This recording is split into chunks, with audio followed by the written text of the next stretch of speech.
আলহামদুলিল্লাহ ভালো। আমিও আপনাদের দোয়ার বরকতে ভালো আছি। আপনারা আমাকে চিনতে পারছেন? বিপ্লব ভাই চিনতে পারছেন? আমি আপনাদের তাহিরে হুজুর। অনেক ওয়াজ করতে এসেছি, মা বোনরা অস্ত্রসিক্ত নয়নে ওয়াজ শুনেছেন। যুবকদের সামনে যখন কবরের ওয়াজ, মা বাবার ওয়াজ, কারবালার ওয়াজ করি, তখন চোখের পানি ফেলে কান্না করে। আমার ভাইরা, আজকে সেই ওয়াজের মানুষটি দাঁড়ে দাঁড়ে দাঁড়ে দাঁড়ে বাড়ি বাড়ি বাড়ি বাড়ি ঘুরে ঘুরে ঘুরে ঘুরে মোমবাতির দুধ চাইতেছে। মোমবাতির প্রতীকের নির্বাচনের সুবাদে আপনাদের এলাকার মানুষের সাথে আমার বারবার দেখা হচ্ছে। সারা বাংলাদেশে অনেক জেলায় উপজেলায় আমি ওয়াজ করেছি, যেভাবে ডায়েরিতে বুক করেছি সেভাবে ডায়েরি মোতাবেক গিয়েছি। অনেকে যারা বলেন তাহির হুজুরকে পাওয়া যাবে কিনা, সোনারগাঁ মাধবপুর তো একদম আধ্যাত্মিক বিভাগের প্রবেশদ্বার। এখানে আপনারা পাওয়া লাগতো না, আমার নিজের সাথেই আমি পড়ে থাকবো। এই জন্য আল্লাহ যদি আপনাদের দোয়া এবং সমর্থনে এই মোমবাতি প্রতীকী যদি আমি প্রতিনিধিত্ব করার সুযোগ পাই, ইনশাআল্লাহ আপনি আমি আমরাই বাংলাদেশ। অনেকে বলেন যে হুজুর আপনি বড় বড় নেতাদের কাছে যান না কেন, এবং তাদের সাথে যোগাযোগ করেন না কেন? আমি বলি যে একটি নেতার ভোটে প্রতিনিধি হয় না, মুক্তাদি ছাড়া ইমাম হওয়া যায় না,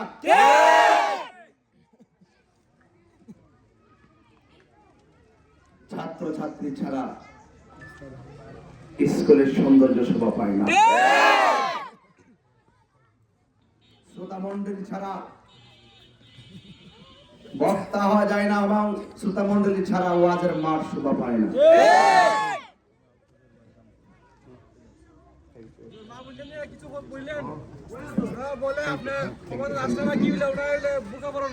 আমার ভাইরা, আমি বলতে চাই ভোটাররা এই সমাজের বড় শক্তি। একটা কোটিপতির ভোটের যে মূল্য, আমার এই তরুণ ছেলেটার ভোটের একই মূল্য। আর তরুণরা জাগলেই বাংলাদেশ জাগে, আপনাকে মানতে হবে। যেই নেতা আমার তরুণদেরকে মামলার হুমকি দেয়, যেই নেতা আমার তরুণ সমর্থকদেরকে হামলার হুমকি দেয়, মনে রাখবেন এই তরুণরাই আগামী দিনের ভবিষ্যৎ। তাদেরকে দাবি রাখা যাবে না। মোমবাতির প্রতীকে যদি আপনারা আমাকে জয়যুক্ত করতে পারেন। আচ্ছা, আমার আগে অনেক নেতৃবৃন্দ ছিল কিনা? অনেক নেতারা ছিল কিনা? অনেকে আমাকে বলেন তাই হিসাবে মাধবপুর সোনারগাঁয়ের জন্য কি উন্নয়ন করছেন? কয়নি এই কথাটা আমার না কইয়া যারা উপজেলার দায়িত্ব ছিল, যারা বিভিন্ন পদ পদবিতে ছিল, তাদেরকে জিগাইনি যে আপনারা যে ভোট চাইতে আইসুন কিতা করছেন, ঠিক আছে নির্বেদা। আমার এমন ভাবে কয় মনে হয় আমি স্বরাষ্ট্রমন্ত্রী ছিলাম। যারা ছিল তাদেরকে জবাব দিতে হবে। তবে আমি এতটুকু বোঝা দিয়া যায়, যদি আল্লাহ যদি আমাকে দয়া করেন, এই বাকনগরে যে রাস্তা দেখলাম এবং কয়েকটা গ্রামে দিতে পুরাই খোলা কত গুরুত্বপূর্ণ এলাকাগুলোর সংযোগ আমাদের মেইন রোডের সাথে বুকটা কাইপ উঠলো না যে এতগুলো মানুষ অসুস্থ হলে যায় কিভাবে, একটা বিপদে পড়লে রাত্রে নিশীথে যায় কিভাবে।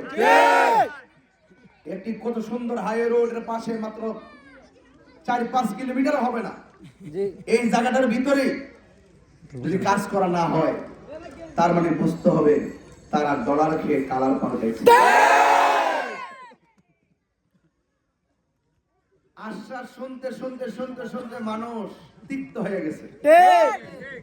এই জন্য আমার অনেকে বলে যে আপনি স্কুল মাদ্রাসা কলেজ রাস্তাঘাট করার ওয়াদা দেন। আমি বলছি সারা জীবন যে ওয়াদা শুনছো কতটুকু পাইছো? আরে মানুষের পক্ষে কাজ করলে, জনগণের পক্ষে কাজ করতে জবান দিয়ে বের হওয়ার আগে আগে সুন্দর একটা মন সৃষ্টি করতে হয়। এই মন যদি না থাকে, মুখের কথা যত মিষ্টি হোক না কেন, তার কাছ থেকে আমি কিছু আশা করতে পারি না। আমি কথা দিয়ে যাচ্ছি, বাকনগর, কাওড়া এবং দীপপুরা পুরাই খোলার মানুষের দুঃখ মুছে যাবে ইনশাআল্লাহ, ইনশাআল্লাহ।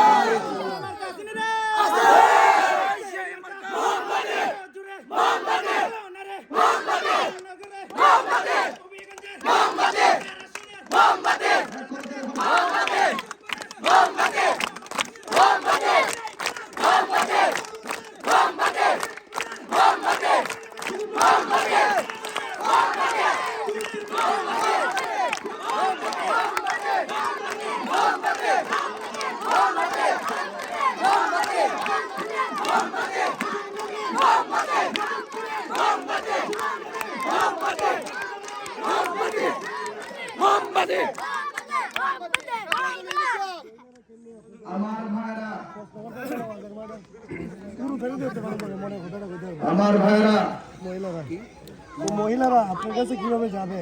এখন আমার কথা হলো, মহিলারা তো ওয়াজে যখন আপনি আসবেন তখন ছোট বাচ্চারা দিয়েও তো মনের কষ্টটা বুঝতে পারবে, ঠিক আছে না? আমার ভাইরা, আপনারা কি আমার প্রতি বিশ্বাস আছে? যদি থাকে এবার একটা বিপ্লব ঘটাই দিবেন।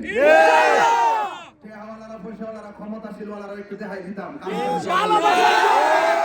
আমি শুধুমাত্র নিজের কাম করলে শোনে না, জনগণের ভোট নিয়ে জনগণের কাম করুন লাগে, কথা কর ঠিক না? এই জন্য আপনাদের সকলকে অনুরোধ করবো, আপনারা সবাই আগামী 12ই ফেব্রুয়ারি সকাল সকাল গিয়ে মোমবাতি মার্কায় ভোট দিবেন। আশা করছি যদি আল্লাহ যদি আমাকে দয়া করেন, টেন্ডারবাজি, চাঁদাবাজি এবং প্রতিহিংসার রাজনীতি বাকনগর থেকে বন্ধ করে দেওয়া হবে। ভালোবাসার ভিত্তিতে আর সম্প্রীতির ভিত্তিতে সমাজ গঠন করা হবে ইনশাআল্লাহ। গরিব দরিদ্র কোনো বৈষম্য থাকবে না, বৈষম্য মুক্ত একটি সমাজ গঠন করা হবে। এবং আপনার যে নিরাপত্তাহীনতায় ভোগেন, এই দেশের সনাতন ধর্মীরা যারা আছেন প্রত্যেককে আমি আশ্বস্ত করে যাচ্ছি, এই মাদকপর চোরাঘাট হবে সম্প্রীতির মডেল। তারা বাংলাদেশ এই আসনকে ফলো করবে ইনশাআল্লাহ। সবাই ভালো থাকবেন, আমার জন্য দোয়া করেন।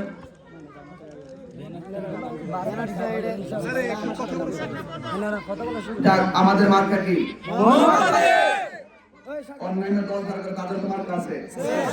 যদি আমাদের ব্যাপারে কোনো মিসগাইড করে, কোনো ভুল তথ্য দেয়, হ্যাঁ, তাইলে আপনারা বলবেন ঠিক আছে, আপনাদের মার্কা কি?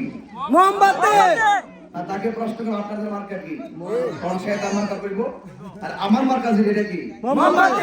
মোমবাতি মার্কা দিয়ে তো পার্থক্য হয়ে যাবে, কথা বলি। তো মা বন্ধুকে বলবো, আপনারা সবাই আমার জন্য দোয়া করবেন, আমিও আপনাদের জন্য দোয়া করি। আপনাদের জন্য অনেক মানবিক কথা, অনেক আধ্যাত্মিক কথা আমি বলেছি। আল্লাহর ওয়াস্তে আপনারা সকাল সকাল গিয়ে মোমবাতি মার্কায় ভোট দিবেন।